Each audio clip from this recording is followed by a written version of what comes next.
राष्ट्रीय अध्यक्ष द्वारा पार्टी के शीर्ष नेतृत्व के साथ बैठक करी गई और जो घटनाक्रम गुरु जम्बेश्वर यूनिवर्सिटी में 16 तारीख 17 तारीख को हुआ और जिस तरीके से हमारे 6 साथियों को पुलिस द्वारा बिना वारंट बिना नोटिस के रातों रात अरेस्ट किया गया और अरेस्ट के साथ साथ उन साथियों के घर से उनके डीवीआर्स को चोरी किया गया, उस सब पर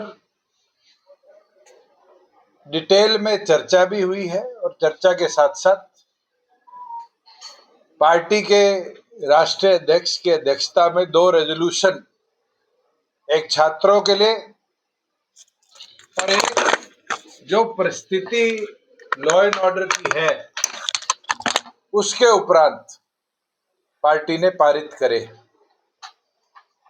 ब्रीफ में मैं आपको बता दूं कि जिस तरीके से सरकार का रोल इस पूरे हिसार के घटनाक्रम में रहा है, एक चीज साबित कर देता है कि एसपी और एसपी के गुंडे तो सिर्फ चेस के वो प्यादे हैं, इसकी भूमिका कहीं और रची गई। और अब तो हमारे पास इतना एविडेंस है, चाहे वो रवि आहूजा को उसके घर से अरेस्ट करते वक्त जिस डीएसपी को इंक्वायरी दी है वो मौके पर मौजूद है, सीआईए का पूरा स्टाफ मौके पर मौजूद है, जिस गाड़ी में घटनाक्रम हुआ उस गाड़ी को ऑफ ड्यूटी ऑन ड्यूटी कहने की स्टेटमेंट चेंज है। और तो और इसमें कई अधिकारियों के रोल जो सामने आने वाले दिनों में आएंगे वो भी हमारे पास है। ये तो लिटिगेशन और उसका पार्ट है।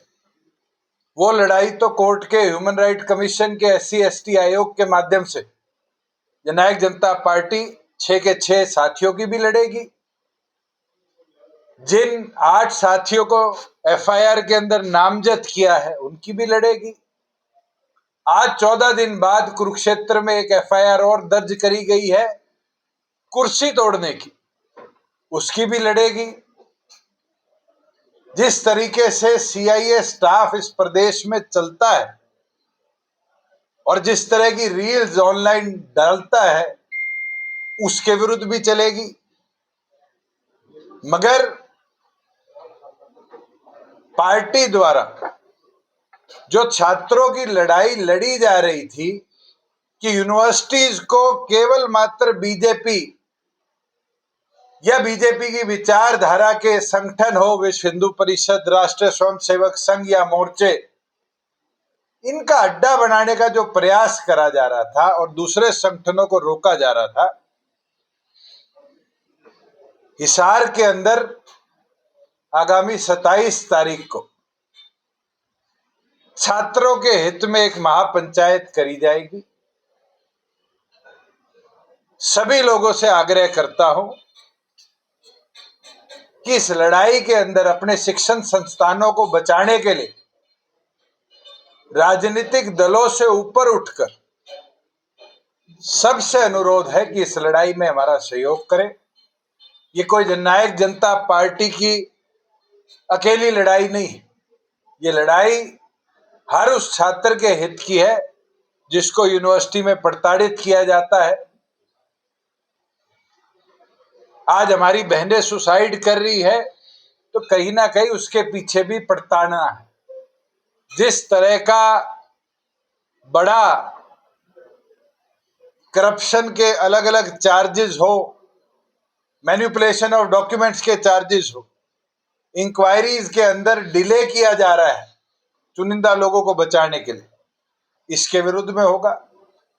और पुलिस और पुलिसिंग के जो मानदंड गिरते जा रहे हैं उसके विरुद्ध में होगा। जो क्रांतिमान पार्क हिसार का है वो एक संघर्ष की पृष्ठभूमि हमेशा की रही। 27 तारीख को क्रांतिमान पार्क में तय किया जाएगा कि आगे इस पूरी लड़ाई को लेकर कैसे चलना है। आज डॉक्टर साहब ने अपने सभी साथियों को, पदाधिकारियों को यही आदेश दिए हैं कि वो अपने अपने जिलों में अपने साथियों से चर्चा कर सबको इस संघर्ष की लड़ाई के लिए 27 तारीख को हिसार लेकर पहुंचने का काम करें और फिर मजबूती के साथ आगे क्या रूपरेखा रखनी है उसके ऊपर फैसला लेने का काम किया जाए। तो इसमें एजेंडा मुख्यतः सर वो दो रेजोल्यूशन की बात कर रहे थे सर। एक रेजोल्यूशन जिस प्रकार से गुरु जंबेश्वर यूनिवर्सिटी ने 2 कार्य करे, एक तो गमला तोड़ने के ऊपर ट्रेसपासिंग और डैमेज ऑफ पब्लिक प्रॉपर्टी की धारा लगाकर 8 साथियों को नामजद किया और अगले दिन जितने छात्र, कोई पीएचडी में था, कोई मास्टर्स में था, कोई स्टूडेंट्स में था,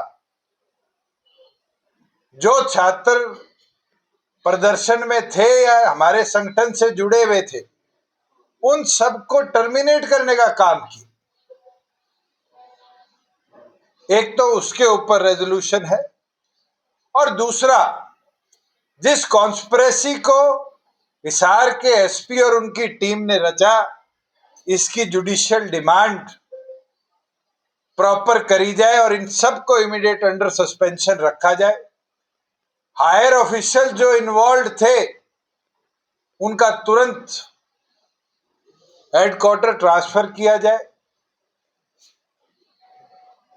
और तो और जिस तरीके से आधी रात को विजेंद्र धानक के घर पे रेड मारकर उसकी माइनर बच्ची के पांव पे पांव रखकर डीवीआर उतारा गया, ऐसे लोगों के खिलाफ SC/ST आयोग इमीडिएट एक्शन लेने का काम करे।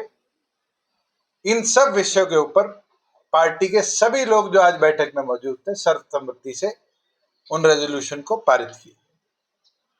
सर 2-3 दिन पहले जब आप चंडीगढ़ प्रेस कॉन्फ्रेंस कर रहे थे तो आपने जो तमाम बातें की थी उस दौरान आपने बातें